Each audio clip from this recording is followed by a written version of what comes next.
राम राम दोस्तों, मैं आपकी प्यारी दुलारी चुगल किशोरी। कैसे हैं आप लोग? भाई हम तो बिल्कुल ठीक हैं और रोज की तरह आपकी चुगल किशोरी आपके सामने हाजिर है ढेर सारी ओरिजिनल चुगलियां लेकर। अनुपमा में श्रुति अचानक से डायन से देवी बन गई है, क्योंकि अब वो अनुज और अनुपमा का गठबंधन कराने के लिए कह रही है। मतलब शादी टीटू और डिम्पी की चल रही है, लेकिन शादी की बात अनुज और अनुपमा की हो रही है।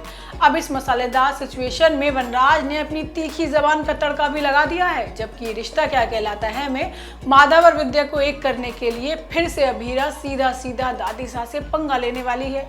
लेकिन इस बार माधव और अरमान दोनों ही अभीरा के साथ हैं। इसके साथ ही पोदार परिवार में अभीरा को नफरत का सामना भी करना पड़ेगा। जबकि गुमे किसी के प्यार में रजत और सभी दोनों ही सही को लेकर पास आ रहे हैं, लेकिन पास आने पर सिर्फ और सिर्फ धमाके हो रहे हैं। अब ये तो थी मोटा मोटी जानकारी, लेकिन पूरी जानकारी के लिए रोज की तरह आपको हमारा शो देखना होगा। तो चलिए बिना देरी के पहले अनुपमा के सेट पर चलते हैं और जानते हैं कि आज के एपिसोड में क्या खास देखने को मिलेगा। अनुपमा में तड़प प्यार मिलन का मिक्स कॉकटेल देखने को मिल रहा है। अब श्रुति ने अचानक से ही सबके जज्बात बदल दिए हैं और खुद की गलती मानकर अनुज और अनुपमा को एक होने के लिए कह दिया है। जबकि वनराज ने अनुपमा को बद्दुआ दे दी है कि उसने जानबूझकर श्रुति का बसने वाला घर तोड़ दिया, तो उसे और अनुज को श्रुति की हाय तो लगनी है। अब अनुज ने भी वापस अनुपमा के पास लौटने का फैसला कर लिया है। लेकिन आज होता यह है कि श्रुति को अपनी गलती का एहसास हो गया है और उसने जलन में आकर बहुत बुरा किया है। अब वो अनुपमा और बाकी सबसे माफी मांगती है। श्रुति अनुपमा से कहती है कि अगर वो ये सच पहले बता देती तो वो उन दोनों के बीच आती ही नहीं। अब श्रुति अनुज और अनुपमा को एक होने की सलाह देती है। वो कहती है कि अब उन दोनों को शादी करके मान की कहानी को पूरा करना चाहिए और शादी का गठबंधन भी वो खुद अपने हाथों से करेगी। अब श्रुति आद्या को भी समझाती है कि उसे अपनी माँ से रिश्ता ठीक कर लेना चाहिए। अब बेचारी श्रुति को महसूस हो गया है कि अनुज के दिल में सिर्फ और सिर्फ अनुपमा है, और अगर वो उससे शादी करती भी है तो एक साथ तीन जिंदगियां खराब होंगी और वो अनुज के दिल में कभी भी अनुपमा की जगह नहीं ले पाएगी। इसके बाद अनुपमा पर वनराज लांछन लगाता है। वो कहता है कि तुमने तो काव्या को भी पीछे छोड़ दिया। काव्या ने तो शादी के बाद घर तोड़ा, लेकिन तुमने तो शादी ही नहीं होने दी। वो कहता है कि तुम्हें शर्म नहीं आई छोटी की बीमारी के बहाने अनुज के साथ रोमांस करते हुए। अब श्रुति की जगह कोई भी औरत अगर अपने होने वाले पति को किसी और के साथ देखेगी तो यही सब करेगी। अब पाखी भी आग में घी डालने का काम करती है और कहती है कि उसे तो पहले से ही अनुपमा के गंदे इरादों पर शक था। अब वनराज कहता है कि यहाँ तुमने श्रुति और मिस्टर ढिल्लन दोनों का दिल तोड़ा है। देखो बेचारे कुछ बोल भी नहीं पा रहे। वहीं दूसरी तरफ श्रुति अनुज से माफी मांगती है। अब श्रुति इस मौके पर उसे अनुपमा के पास जाने के लिए कहती है। वो उसे एडवाइस देती है कि अब दोनों को महान बनने की जरूरत नहीं है और फिर से शादी कर लेनी चाहिए। लेकिन फिलहाल छोटी अभी भी अनुपमा के खिलाफ है और वो सारा दोष उसी को दे रही है। लेकिन अब अनुज अनुपमा के पीछे है और वो उससे नए रिश्ते की शुरुआत करना चाहता है। वहीं ये रिश्ता क्या कहलाता है में माधव जहां पिता होने का फर्ज निभा रहा है, वहीं अभीरा भी बेटी होने का फर्ज निभा रही है।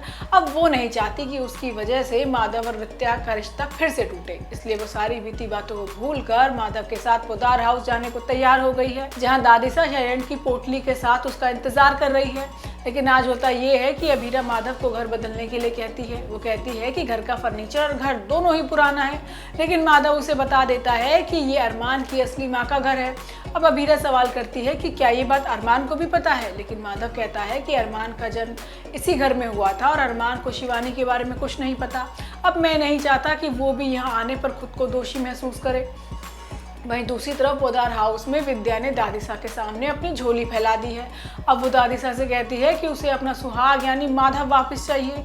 अब दादिसा का कहना है कि माधव अपनी मर्जी से घर छोड़कर गया है और उसके वापस आने पर भी रोक नहीं है, लेकिन वो उसे लेने नहीं जाएगी। अब अरमान दादिसा को सुनाता है कि वो पहले भी माँ और पापा का रिश्ता सुधार सकती थी, लेकिन उसने अपने फायदे के लिए ऐसा नहीं किया। अब अरमान ऐलान करेगा कि वो खुद अपने पिता को वापस लेकर आएगा।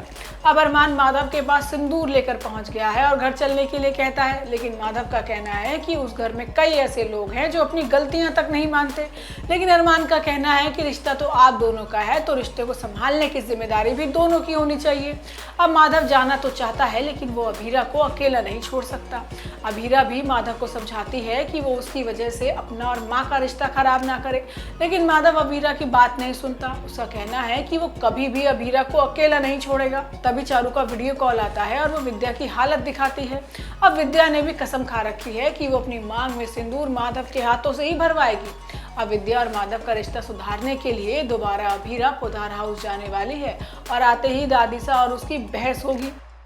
वहीं गुम है किसी के प्यार में सवी की डांट के बाद रजत में पहला बदलाव आ गया है। अब भले ही रजत को नहीं पता कि सवी उसकी पड़ोसी है, लेकिन आमने सामने आने पर जरूर हंगामा होने वाला है, क्योंकि रजत खुद सई को स्कूल लेने जाने वाला है और फिर होगी सवी और रजत की लड़ाई।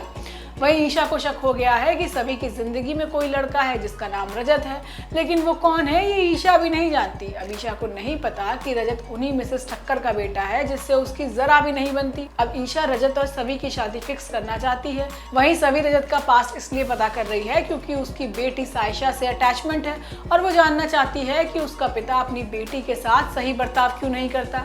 अब इसी बीच हरणी की सास सभी को बांझ कहकर ताना मारेगी तो ईशा गुस्से में कहेगी कि सभी रजत से शादी करने वाली है। वहीं रिपोर्ट्स के मुताबिक सभी ईशा की इज्जत बचाने के लिए हाँ भी कर देगी। खबरों में तो ये भी है कि सभी और रजत की जिंदगी में हंगामा मचाने के लिए एक और किरदार की एंट्री होने वाली है और वो है रजत की बहन। अब देखना होगा कि रजत की बहन के आने के बाद शो में क्या नया ट्विस्ट आता है। दोस्तों, ये तो थी आज के तीनों सीरियल की पूरी जानकारी। आपको हमारा शो कैसा लगा हमें लाइक कमेंट करके जरूर बताइएगा, और अगर आपने हमारे चैनल को सब्सक्राइब नहीं किया है तो याद से वो भी कर लीजिएगा। हम आपसे फिर मिलने आएंगे इसी समय पर नई जानकारी के साथ। राम राम।